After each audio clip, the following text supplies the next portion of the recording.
লজ্জার বিষয়, আমি আমার বাচ্চা তখন ছোট, একদিন একটা ফার্মের মুরগি কিনেছিলাম বাচ্চাকে খাওয়ানোর জন্য, আজ থেকে 20 বছর আগে।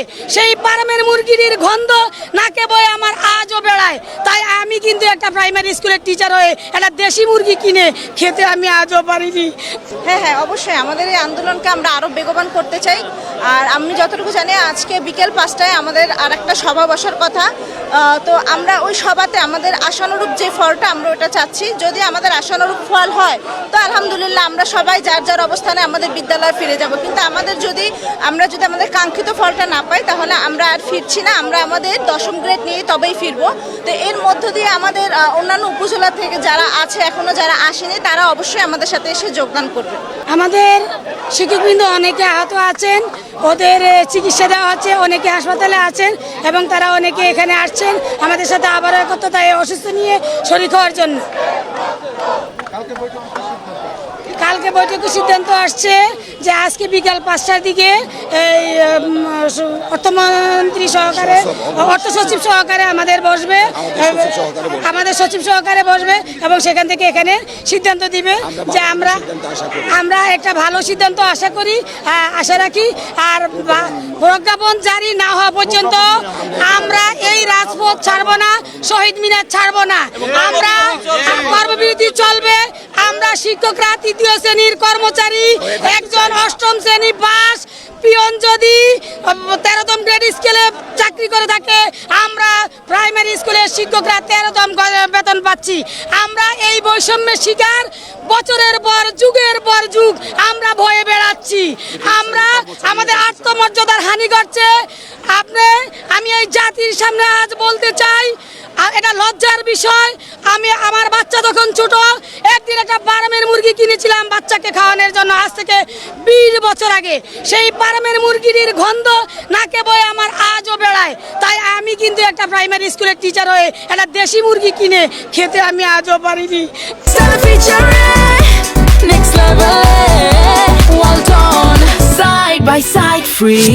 আমি এই জাতির কাছে আমার প্রশ্ন যে আমি প্রাইমারি স্কুলে একজন টিচার হয়ে আমার মাস শেষ হলে বেতন হিসাব করতে হয়, আমার সন্তানকে দিব, আমার সন্তান বাসা ভাড়া দিব, আমার বাচ্চাদের পড়ার খরচ দিব, তাইলে চিকিৎসা খরচ দিব, তাইলে যে আমরা এই প্রাথমিক বিদ্যালয়ের শিক্ষকগণ কেন এত বঞ্চিত?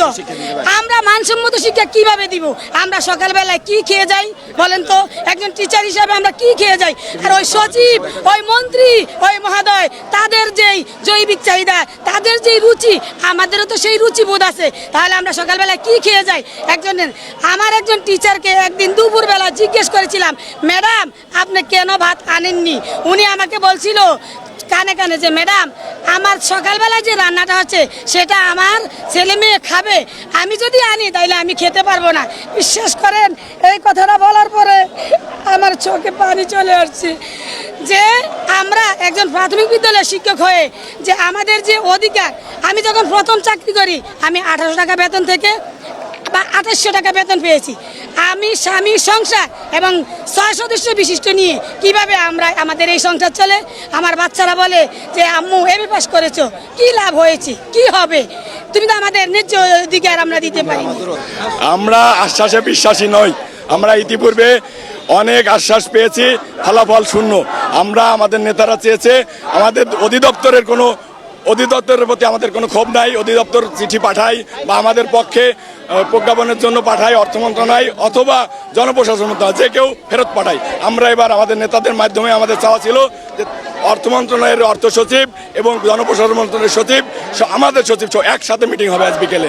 আমরা চাই আমাদের যে দাবি সেটা আদায় করে আমরা এখান থেকে যেতে চাই। এবং আমরা বিশ্বাস করি আমরা যেহেতু শিক্ষক, কোমলমতি শিশুদের সামনে পরীক্ষা, আমি জোড়হাত করে আমাদের প্রধান উপদেষ্টা মহোদয়, তিনি শান্তিতে নোবেল বিজয়ী মানুষ, তার কাছে আমার অনুরোধ, এবং আমাদের যে গণশিক্ষা উপদেষ্টা রয়েছেন বিধানরঞ্জন স্যার, তার কাছেও আমার জোড়হাত করে অনুরোধ সকল শিক্ষকের পক্ষ থেকে আমরা যেন ক্লাসে ফিরে যেতে পারি। আমাদের কোমলমতি শিশুকে আমরা পাঠদান দিয়ে এই যে একটু ক্ষতি হয়েছে আমরা ক্ষতি পুষিয়ে দিয়ে আমরা ক্লাসে ফিরিয়ে তাদের সামনে বার্ষিক পরীক্ষা বৃত্তি পরীক্ষায় ভালো করাতে পারি। প্রয়োজনে আমাদের দাবি, আমাদের উপদেষ্টাগণ সচিব মহোদয়ের কাছে অনুরোধ, দাবি আমরা আর 1 মিনিটও এখানে থাকতে চাই না। আমাদের আজকের বিকেলের বৈঠকেই আমাদের যে দাবি রয়েছে সেগুলো পূরণ করে আমাদের ক্লাসরুমে ফিরে যাওয়ার জন্য ব্যবস্থা করে দিক। আমরা ক্লাসরুমে ফিরে যে প্রয়োজনে আমরা ছুটির দিনে হলেও ক্লাস নিয়ে পুষিয়ে দেব, কিন্তু আমাদের চাওয়া, আমাদের দাবি পূরণ করে দিক। শিক্ষার্থীদের যে ক্ষতি হচ্ছে সেটা আমরা অতিরিক্ত ক্লাস নিয়ে আমরা পুষিয়ে দিব। আপনারা জেনে খুশি হবেন যে আমাদের যারা দুর্বল শিক্ষার্থী আছে তাদেরকেও কিন্তু আমরা বিশেষ ব্যবস্থাপনায় তাদেরকে সবল করার চেষ্টা করি।